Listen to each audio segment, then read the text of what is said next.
कार्यालय के प्रांगण में आयोजित आत्मनिर्भर भारत और स्वदेशी संकल्प अभियान के कार्यक्रम में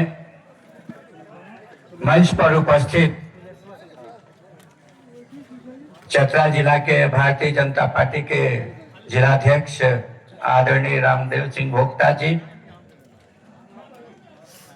चतरा के लोकप्रिय विधायक आदरणीय जनार्दन पासवान जी,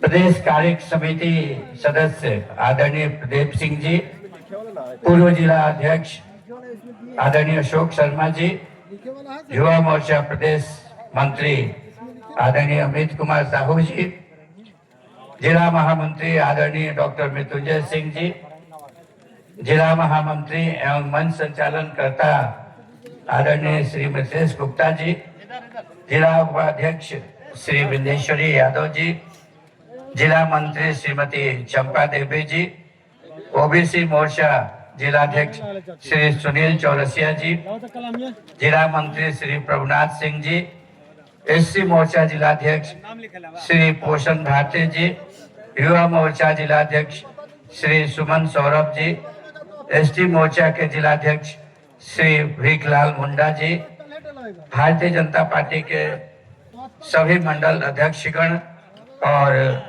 वरिष्ठ कार्यकर्तागण। इससे पहले कि मैं अपनी बात शुरू करूं, आप सभी के प्रति आभार प्रकट करना चाहता हूं कि कल दिवाली है, लेकिन सभी आप लोग काम धाम छोड़ करके इस कार्यक्रम में उपस्थित हुए हैं। निश्चित रूप से ये चतरा जिला के लिए और भारतीय जनता पार्टी के लिए गर्व की बात है और मैं इसके लिए आप सभी के प्रति आभार प्रकट करता हूं। सभी को बहुत बहुत धन्यवाद देना चाहता हूं। दिवाली का पर्व कल है, आप पूरे उत्साह के साथ परिवार के साथ मिल करके उसको मनाएं, यही हमारी शुभकामना रहेगी। आत्मनिर्भर भारत पर चर्चा के लिए हम लोग यहाँ पर इकट्ठा हुए हैं। मैं 2-3 उदाहरण इस संबंध में आपके समक्ष रखना चाहता हूँ। इस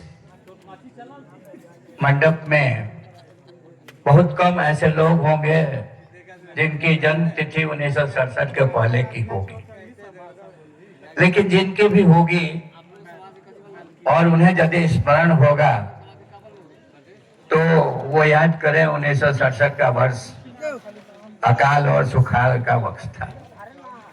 पूरे देश भर में अकाल सुखाड़ जैसी स्थिति थी। उस वक्त हमारे देश में गेहूं का उत्पादन उतना नहीं हो पाता था, तो अमेरिका से गेहूं का आयात करना पड़ता था और उस गेहूं के आयात को लोग PL 480 के नाम से जानते थे। लाल गेहूं होता था, करीब करीब नहीं खाने योग्य होता था, लेकिन भूखा क्या नहीं करता वाली बात है, लोग खाते थे। कहा तो ये जाता है कि वो गेहूं अमेरिका में सुअर को खिलाने के लिए रहता था। अब आप कल्पना कीजिए कि जब हमारा देश आत्मनिर्भर नहीं था तो हमें किन किन परिस्थितियों से गुजरना पड़ता था और किस किस चीज के लिए मोहताज होना पड़ता था। आज निश्चित रूप से स्थिति में आमूल चूल परिवर्तन हुआ है और खास करके विगत 11 वर्षों में तो इस देश में ऐसे क्रांतिकारी परिवर्तन हुए हैं जिनकी कभी लोगों ने कल्पना नहीं की थी। चेनाब नदी पर दुनिया का सबसे बड़ा ऊंचा रेलवे का ब्रिज बनना,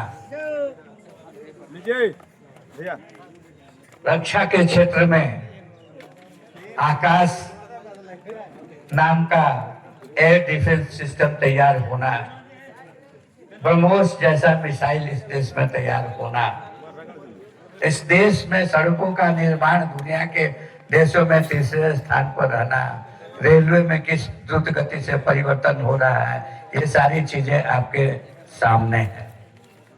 और आत्मनिर्भर होना कितना महत्वपूर्ण है, ये अभी जो रूस में और यूक्रेन में युद्ध चल रहा है, मुझे वर्ष 1921-22 में स्पेन की राजधानी मैड्रिड जाने का मौका मिला था, भारतीय डेलीगेशन के सदस्य के रूप में। वहां पर करीब 193 देशों के सदस्य आए हुए थे। कल से दिवाली छठ तक 5 लाख जर्मनी और यूए के खाता खाली चेक कीजिएगा। डेलीगेशन ने हम लोगों से बात करने की इच्छा व्यक्त की। बातचीत बहुत सारे विषयों पर हुआ। बातचीत के क्रम में जर्मनी और यूएई के जो प्रतिनिधि मंडल था, अलग अलग मीटिंग में उन लोगों ने कहा कि हमारे देश ने आत्मनिर्भर होने का महत्व समझा है इस यूक्रेन और रशिया के युद्ध से। रूस से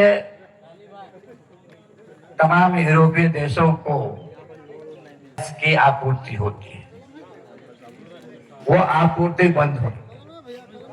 नतीजा ये हुआ कि जाड़े के दिनों में ठिठुरना पड़ा, क्योंकि हीटिंग सिस्टम उनका था वो बंद हो गया। तो उन लोगों ने महसूस किया कि भाई आत्मनिर्भर होना देश के लिए बहुत महत्वपूर्ण है। यूएई के प्रतिनिधि मंडल ने कहा कि हम लोगों ने पहली बार सोचा कि आत्मनिर्भर होना कितना जरूरी है। सब कुछ पैसे पर नहीं होता, उत्पादन भी एक बहुत बड़ी चीज होती है, और हम लोग गेहूं का उत्पादन अपने यहाँ नहीं करते।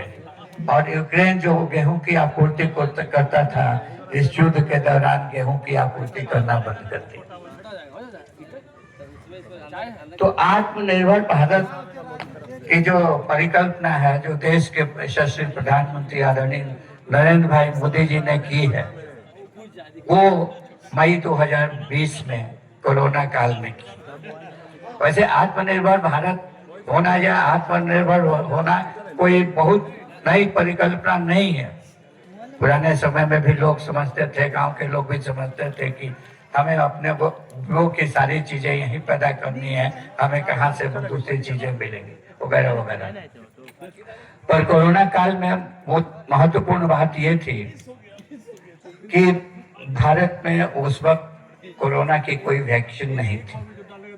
और वैक्सीन की तो बात छोड़िए, वो जो पीपीई किट कहलाता है वो नहीं था, जो वेंटिलेटर था की संख्या होनी थी वो नहीं थी, जो वैक्सीन थी वो नहीं थी। लेबोरेटरी उसकी केवल एक पुणे में सीरम इंस्टीट्यूट था, और कहीं और लेबोरेटरी नहीं थी जहां पर कोरोना की टेस्टिंग हो सके। आज न केवल हम पीपीई किट बनाते हैं, बल्कि उसका निर्यात करते हैं। आज वेंटिलेटर की कोई कमी नहीं है। आज सैकड़ों हमारे लैब हैं जहां पर कोरोना की टेस्टिंग हो सकती है। इवन जो अभी मेडिकल कॉलेजेस खुल रहे हैं, उसमें भी कोरोना लैब की स्थापना हो रही है। तो आपदा को अवसर में बदलने का जो देश, जो राज्य काम करेगा, निश्चित रूप से वो प्रगति के पथ पर आगे बढ़ेगा। अब आत्मनिर्भर भारत से जुड़े हुए कुछ शब्द हैं, उन शब्दों को केवल याद आप रखें तो आपको आत्मनिर्भर भारत की जो रूपरेखा है वो आपके आंख के सामने नजर आएगी। आत्मनिर्भर होने के लिए क्या आवश्यक है? आर्थिक रूप से हमें सुदृढ़ होना आवश्यक है। एक ऐसी अर्थव्यवस्था होनी चाहिए जो जिसमें लचीलापन हो और जिसको मापा जा सके।